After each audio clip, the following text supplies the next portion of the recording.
Bienvenidos a la presentación de la clase de Ven Sígueme de esta semana, titulada El origen de la Iglesia de Cristo, que comprende las secciones 20, 21 y 22 de Doctrina y Convenios.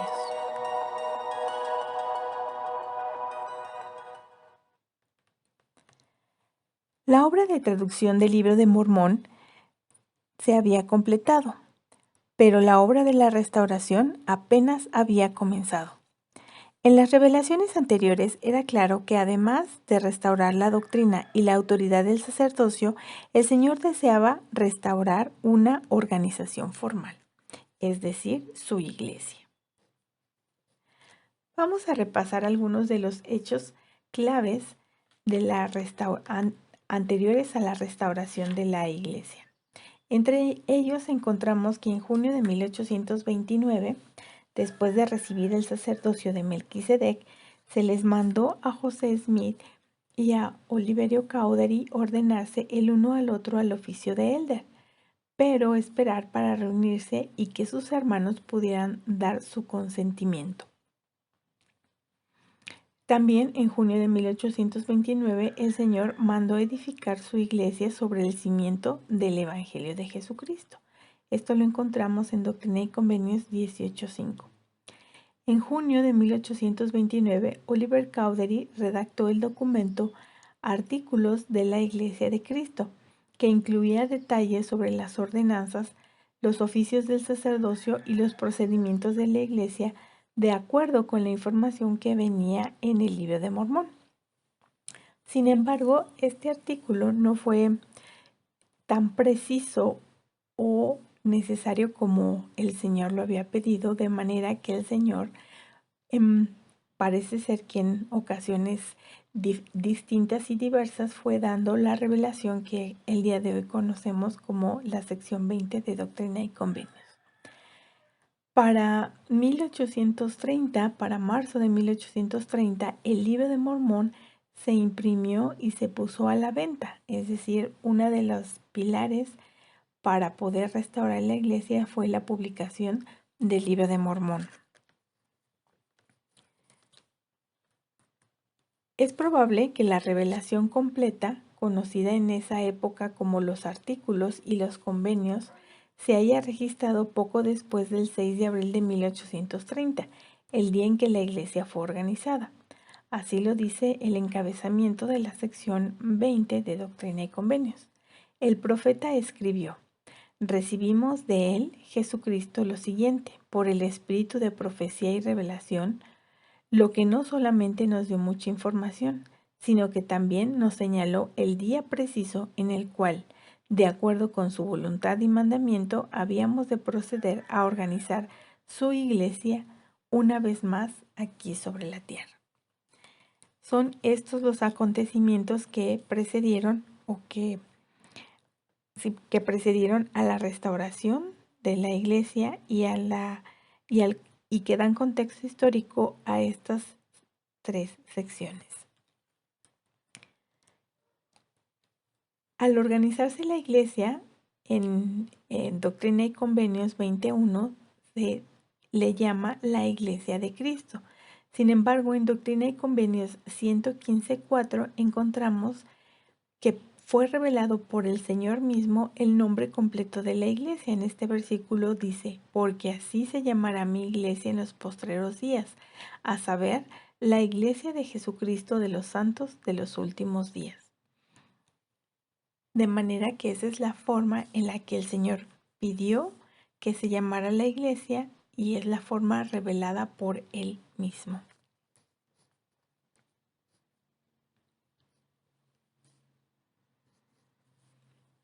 Bien, el primer tema que vamos a ver es: la iglesia de Jesucristo ha sido restaurada. Y vamos a hacer una comparación entre la iglesia primitiva o la iglesia que Jesucristo estableció en las Américas y que está registrado en el Libro de Mormón, y la iglesia restaurada en la actualidad. Para ello vamos a analizar algunas escrituras de la Biblia y del Libro de Mormón y vamos a ver cómo es que la iglesia en esta época también tiene las mismas bases sobre las cuales se edificó. La primera de ellas es la revelación. En Mateo 16, 17, versículos 17 y 18 dice: Entonces, respondiendo Jesús le dijo a Pedro: Bienaventurado eres, Simón, hijo de Jonás, porque no te lo reveló carne ni sangre, sino mi Padre que está en los cielos. Mas yo también te digo que tú eres Pedro, y sobre esta roca edificaré mi iglesia, y las puertas del infierno no prevalecerán en contra de ella. Es decir, el Señor puso como una parte fundamental de la iglesia el que cada integrante de ella pudiera saber con exactitud que Jesús es el Hijo de Dios enviado para salvarnos. De la misma forma, en esta época, en el encabezado de la sección 20, como leíamos, dice José Smith que recibimos de él, Jesucristo, lo siguiente por el espíritu de profecía y revelación, lo que no solamente nos dio mucha información, sino que también nos señaló el día preciso en el cual, de acuerdo con su voluntad y mandamiento, habíamos de proceder a organizar su iglesia una vez más aquí sobre la tierra. Es decir, fue deseo de Jesucristo organizar una iglesia en su época, organizar una iglesia entre los nefitas y organizar la iglesia una vez más sobre la tierra en esta época. En el discurso Organización de la Iglesia de Cristo dada por el elder Howard W. Hunter en octubre de 1965, encontramos la siguiente cita. En efecto, el Señor le dijo a Pedro que ese conocimiento de que Jesús era el Cristo no le vino de hombres mortales o de razonamiento o conocimiento de los hombres, sino por revelación de lo alto, es decir, revelación directa y divina de la divinidad de Dios. En respuesta a la declaración, tú eres el Cristo, Jesús le respondió, tú eres Pedro, en reconocimiento amistoso a su discípulo. Entonces el Señor añadió, y sobre esta roca edificaré mi iglesia. ¿Sobre qué roca? ¿Pedro? ¿Sobre un hombre? No, no fue sobre un hombre, sobre la roca de la revelación. Era aquello de lo que estaba hablando. Él acababa de decir, carne y sangre no te lo reveló a ti, sino mi Padre que está en los cielos. Esta revelación de que Jesús es el Cristo es el fundamento sobre el que se edificará su iglesia. Otro de los fundamentos o similitudes entre la iglesia organizada por Cristo en la antigüedad y en esta época es la autoridad del sacerdocio. En Mateo 16, 19 leemos, y a ti te daré las llaves del reino de los cielos, y todo lo que ates en la tierra será atado en los cielos, y todo lo que desates en la tierra será desatado en los cielos. Previo a la restauración de la iglesia, el Señor restauró la autoridad del sacerdocio tanto arónico como del Melquisedec. Y me gustaría recordar esto con el versículo de la sección 13 que dice, sobre vosotros mis consiervos, en el nombre del Mesías confiero el sacerdocio de Aarón.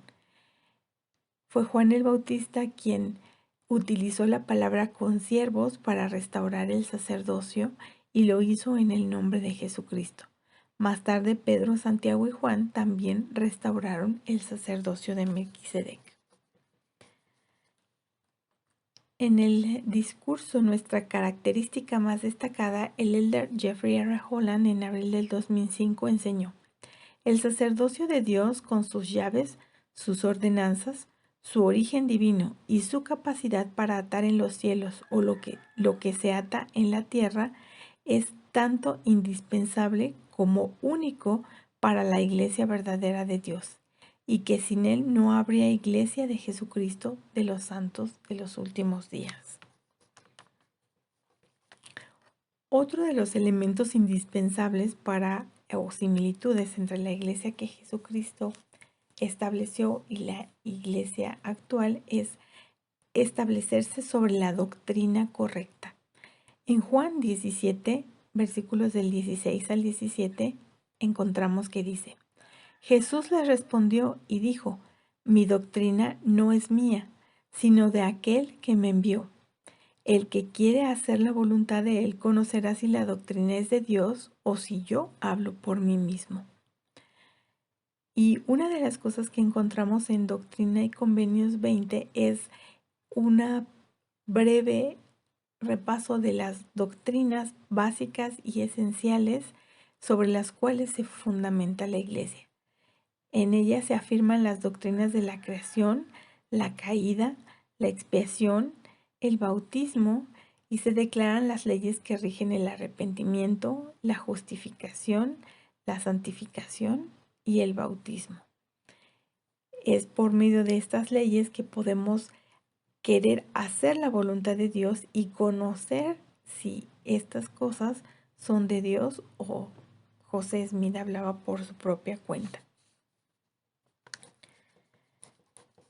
En el discurso La búsqueda del hombre de la verdad divina del elder Charles Didier, en octubre del 2005 encontramos la cita que dice: La verdad divina, al encontrarse, se debe aplicar a este mundo de confusión religiosa en aumento y de decadencia moral. Se debe convertir en el fundamento espiritual y personal que nos lleve a vivir de acuerdo con los principios de la rectitud. Si no vivimos estos principios, no tiene gran caso que conozcamos la doctrina si es que no vivimos de acuerdo con ella. Otro de los similitudes entre la iglesia que Cristo organizó y la iglesia en la actualidad la encontramos en los oficios del sacerdocio completos, entre los que se incluyen también los apóstoles y profetas. En Efesios 2, 20 al 21 dice: edificados sobre el fundamento de los apóstoles y profetas, siendo la principal piedra del ángulo Jesucristo mismo, en quien todo el edificio, bien coordinado, va creciendo para ser un templo santo en el Señor. Es decir, en la antigüedad había diversos oficios y tenían como fundamento el de los apóstoles, de seguir a los apóstoles y a los profetas. Es decir, tenían esos oficios en la antigüedad. En la actualidad, en Doctrina y Convenios 2060, encontramos que dice: todo elder, presbítero, maestro y diácono será ordenado de acuerdo con los dones y los llamamientos de Dios para él, y será ordenado por el poder del Espíritu Santo que está en aquel que lo ordena.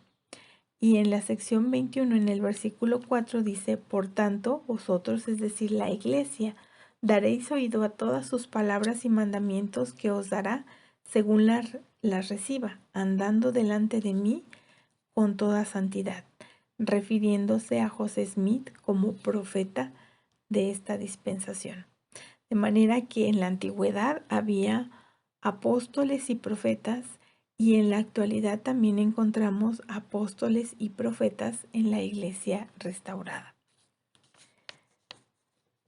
En el discurso La piedra del ángulo, el presidente Gordon B. Hinckley enseñó: para mí es una cosa singular y notable que con todo lo que nuestros amigos tienen que es maravilloso, bueno y verdadero, no hay una iglesia entre ellos que yo sepa, guiada por profetas que hablan cuando son inspirados por el Espíritu Santo, y apóstoles que son testigos vivos para todo el mundo de la divinidad del Señor Jesucristo.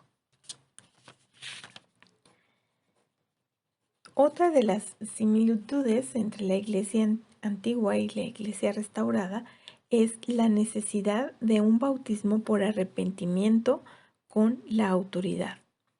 Y en Tercer Nefi 11:23 encontramos que dice: de cierto os digo que a quienes se arrepientan de sus pecados a causa de vuestras palabras y deseen ser bautizados en mi nombre, de esta manera los bautizaréis. He aquí, descenderéis y estando de pie en el agua, en mi nombre los bautizaréis.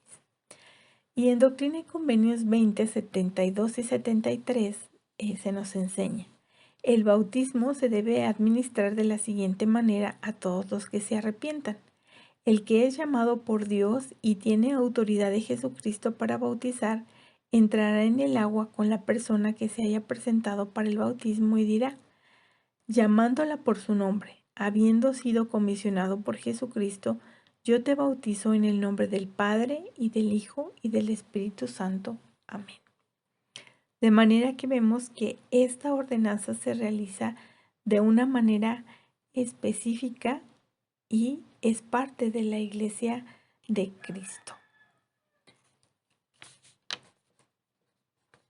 En el discurso del Ministerio del Salvador dado por el elder Delbert L. Strapley en abril de 1974, encontramos que dice: en esto radica la belleza del Evangelio, la oportunidad de arrepentimiento, perdón y vida eterna, dando así significado al sacrificio expiatorio de nuestro Salvador.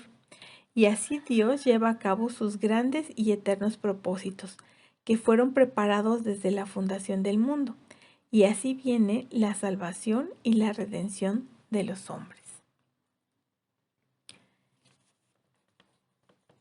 Otra de las similitudes es la administración de la Santa Cena. Esto lo podemos encontrar en los capítulos 4 y 5 de Moroni y en Lucas 22, 19. Que en Moroni dice la forma en que los élderes y presbíteros administraban la carne y la sangre de Cristo a la iglesia, y las administraban de acuerdo con los mandamientos de Cristo. Por tanto, sabemos que es la manera correcta.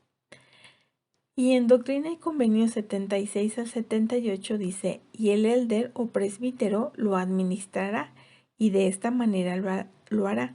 Se arrodillará con la iglesia e invocará al Padre en solemne oración, diciendo, y entonces vienen descritas las oraciones sacramentales. De manera que la administración de la Santa Cena es una parte importante de la Iglesia de Cristo. En el Nuevo Testamento, en Lucas 22, 19, también encontramos que Jesucristo pidió que se diera la Santa Cena en memoria de él. En el discurso La Santa Cena y la expiación por el elder James J. Hamula, en octubre del 2004, encontramos que dice, haced esto en memoria de mí. De este modo sencillo y a la vez profundo, Jesús instituyó una nueva ordenanza para el pueblo del convenio de Dios.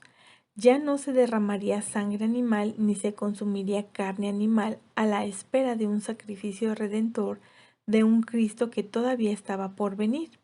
En vez de ello se tomarían y comerían emblemas de la carne partida y de la sangre derramada por Jesucristo que ya había venido, en memoria de su sacrificio redentor. La participación en esta nueva ordenanza manifestará a todos una solemne aceptación de Jesús como el Cristo prometido y una voluntad plena de seguirle y guardar sus mandamientos. Para quienes así lo expresaran y vivieran, la muerte espiritual pasaría de ellos y tendría la vida eterna asegurada. Esa es la gran bendición de la Santa Cena, el poder conservarnos en el camino recto. Estas son algunas de las similitudes que había entre la iglesia primitiva y la iglesia restaurada. Y en Doctrina y Convenios 20, en la sección 20, encontramos las bases de la restauración de la iglesia. Es decir, estas cosas que hemos dicho que se restauran en la iglesia y además también la base sobre la cual se hace la restauración. Una de ellas es el Libro de Mormón. Del versículo 1 al 16 se nos enseña la importancia del Libro de Mormón. De los versículos 17 al 36 se nos enseña la importancia de que la iglesia esté fundada sobre la doctrina correcta. De los versículos 38 al 67 se nos enseñan el sacerdocio, los oficios y sus deberes, es decir, la iglesia no puede funcionar si no es a través del poder que Dios ha dado a los hombres para poder actuar en su nombre. Y también habla acerca de las ordenanzas en el versículo 37 y en el 76 al 78 nos enseña cómo deben ser las ordenanzas que nos permitan perseverar hasta el fin y regresar con nuestro Padre Celestial. Y a todo esto también encontramos que hay una revelación y la guía actual de un profeta. En los dos primeros versículos se habla de la organización de la iglesia de acuerdo a la voluntad del Señor que fue revelada a su profeta en ese momento, a José Smith.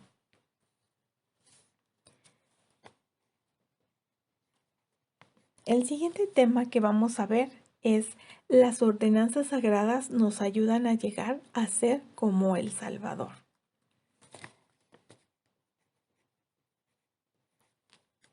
Y en el versículo 37 de la sección 20 de Doctrina y Convenios encontramos este versículo que dice: todos los que se humillen ante Dios y deseen bautizarse y vengan con corazones quebrantados y con espíritus contritos y testifiquen ante la iglesia que se han arrepentido verdaderamente de todos sus pecados y que están dispuestos a tomar sobre sí el nombre de Cristo con la determinación de servirle hasta el fin, y que verdaderamente manifiesten por sus obras que han recibido el Espíritu de Cristo para la remisión de sus pecados, serán recibidos en su iglesia para el bautismo. ¿Sí? Entonces, ¿de qué manera nos ayudan estos requisitos a prepararnos para bautizarnos en la iglesia del Señor? Vamos a repasar algunos de estos requisitos que se mencionan en este versículo. Entre ellos es que se humillen, es decir, que puedan aceptar que necesitan a Jesucristo. Otra es que tengan el deseo. En lecciones anteriores hemos visto cómo la parte de el deseo es fundamental para poder obtener una bendición de Jesucristo. Otra es, dice aquí, que vengan con un corazón quebrantado. En la guía de estudio de las escrituras y en las escrituras en general, la comparación de un corazón quebrantado es una persona que está arrepentida de haber hecho cosas anteriores o que está dolida por haber hecho cosas que en este caso le alejan de Jesucristo. Y un espíritu contrito. Un espíritu contrito en las escrituras se refiere precisamente también a poder tener la humildad de poder hacer de hoy en adelante lo que el Señor nos pide que hagamos. Otra vez se nos vuelve a repetir que se han arrepentido, que han dejado atrás las cosas anteriores y han hecho un cambio en su corazón, que estemos dispuestos a tomar sobre sí el nombre de Cristo. Y esto, como veíamos también en una sección anterior, habla acerca de la disposición a poder reconocer y tomar en nuestra vida la expiación de Jesucristo.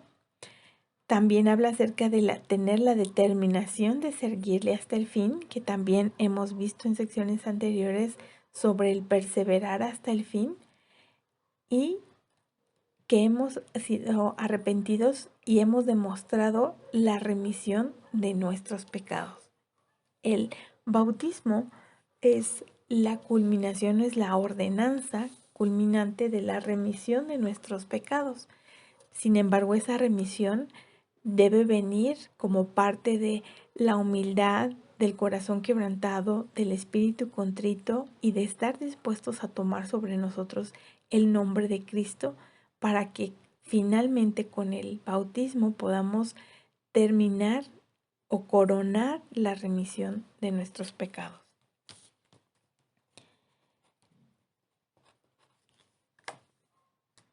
¿Qué significa tomar sobre nosotros el nombre de Cristo?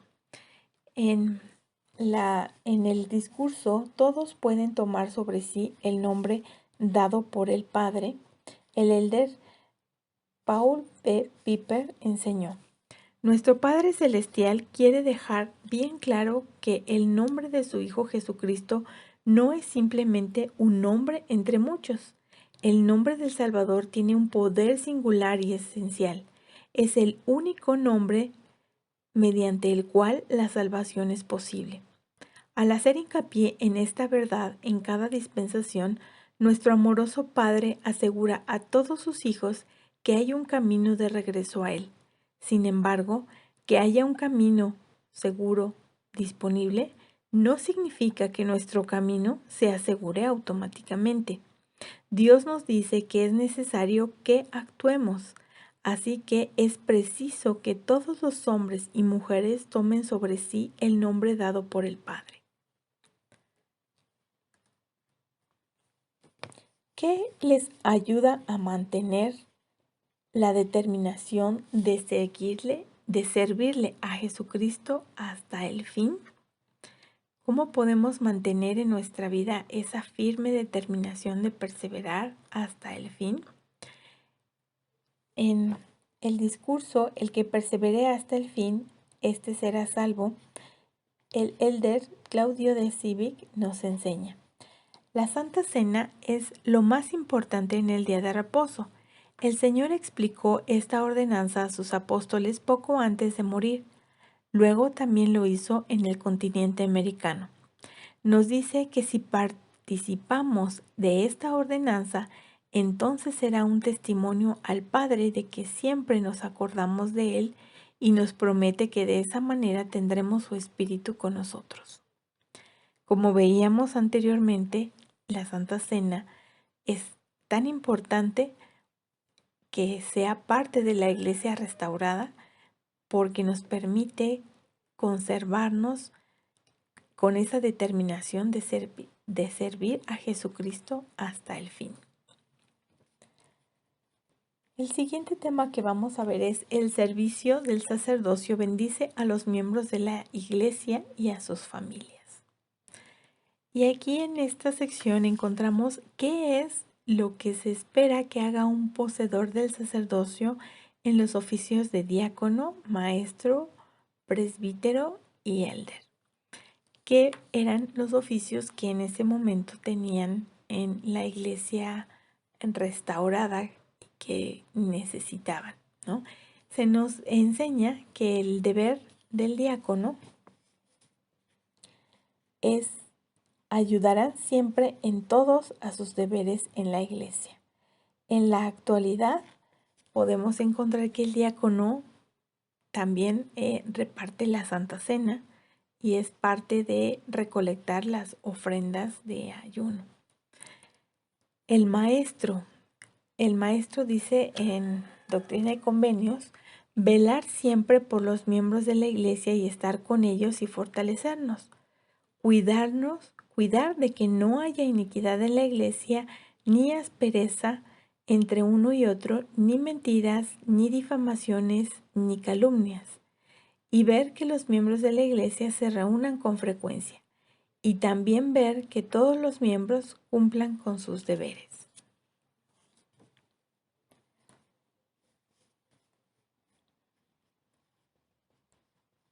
El deber del presbítero es predicar, enseñar, exponer, exhortar, bautizar y administrar la Santa Cena, y visitar la casa de todos los miembros y exhortarlos a orar vocalmente, así como en secreto, y a cumplir con todos los deberes familiares.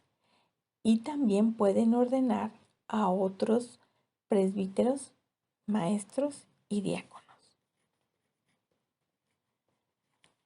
Y el deber del elder es ordenar a otros élderes, presbíteros, maestros y diáconos, es administrar el pan y el vino, emblemas de la carne y sangre de Cristo, confirmar por la imposición de manos a los que se bautizan en la iglesia para que reciban el bautismo de fuego y del Espíritu Santo, y enseñar, exponer, exhortar, bautizar y velar por la iglesia, y hacerse cargo de todas las reuniones.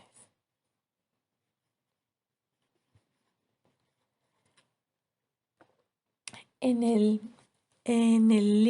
la parte de temas del Evangelio, enseñanzas de José Smith sobre el sacerdocio, el templo y las mujeres, también nos enseña lo siguiente. Los hombres son ordenados a los oficios del sacerdocio, mientras que se invita tanto a mujeres como a hombres a experimentar el poder y las bendiciones del sacerdocio en sus vidas. Las mujeres predican y oran en congregaciones, ocupan numerosos puestos de liderazgo y de servicio, participan en consejos del sacerdocio a nivel local y general y sirven en misiones formales de proselitismo por todo el mundo.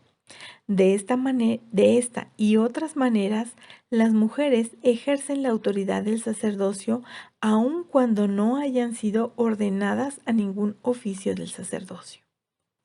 De manera que podemos, actualmente que está el sacerdocio restaurado en la tierra, podemos ser parte de este poder para ayudar a todos los hijos de nuestro Padre Celestial. El siguiente tema que vamos a ver es: somos bendecidos cada vez que recibimos la palabra del Señor por medio del profeta. En Doctrina y Convenios 21, 4 y 5 dice lo siguiente: por tanto, vosotros, es decir, la Iglesia, daréis oído a todas sus palabras y mandamientos que os dará según los reciba, andando delante de mí con toda santidad, porque recibiréis su palabra con toda fe y paciencia, como si viniera de mi propia boca. ¿Qué nos enseñan estas frases en cuanto a seguir al profeta del Señor?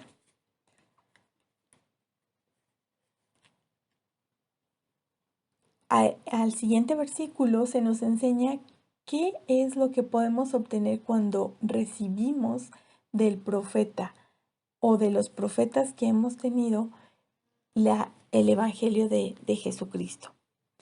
Sí, dice: porque si hacéis estas cosas, las puertas del infierno no prevalecerán contra vosotros. Sí, y Dios, el Señor, dispersará los poderes de las tinieblas de ante vosotros, y hará sacudir los cielos para vuestro bien y para la gloria de su nombre.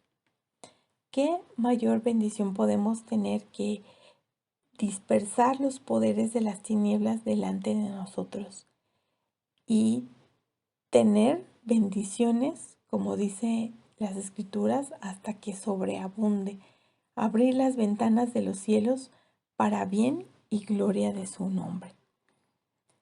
Encontré del profeta Ezra Taft Benson 14 razones por las cuales debemos de seguir a los profetas en la actualidad. Y él nos dice lo siguiente: primero, el profeta es el único hombre que habla por el Señor en todo. Segundo, el profeta viviente es más vital para nosotros que los libros canónicos. Tercero, un profeta viviente es más importante para nosotros que un profeta muerto. Cuarto, un profeta nunca guiará su iglesia por un camino equivocado.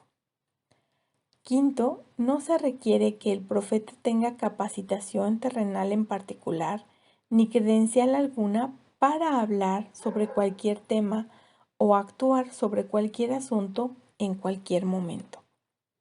Y sin embargo, hemos visto que el Señor ha preparado especialmente a hombres para que puedan ser sus profetas de acuerdo a las situaciones del momento.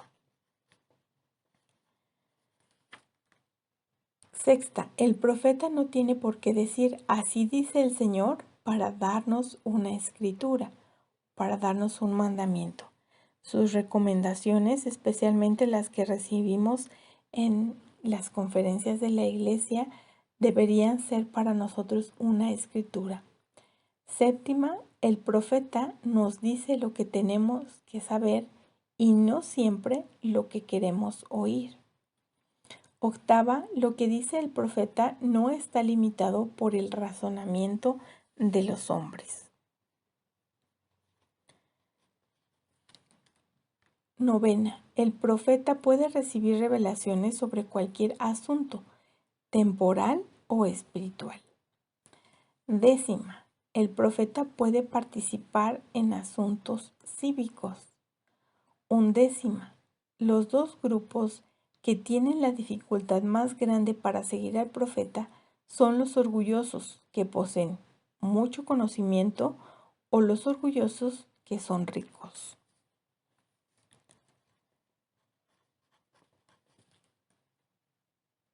Duodécima, el profeta no necesariamente será popular con el mundo o lo mundano.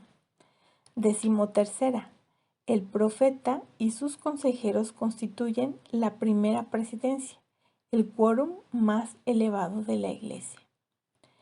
Y decimocuarta, sigan al profeta viviente y a la primera presidencia y serán bendecidos. Rechácelos y sufrirán. Y hasta aquí hemos llegado al final de la presentación del día de hoy. Recuerda que puedes descargar esta presentación en PDF en la caja de información de este video o verla a través de Google Slide. Si tienes algún otro comentario, enseñanza que hayas encontrado en estos capítulos, puedes compartirla con nosotros a través de los comentarios de este video. Gracias.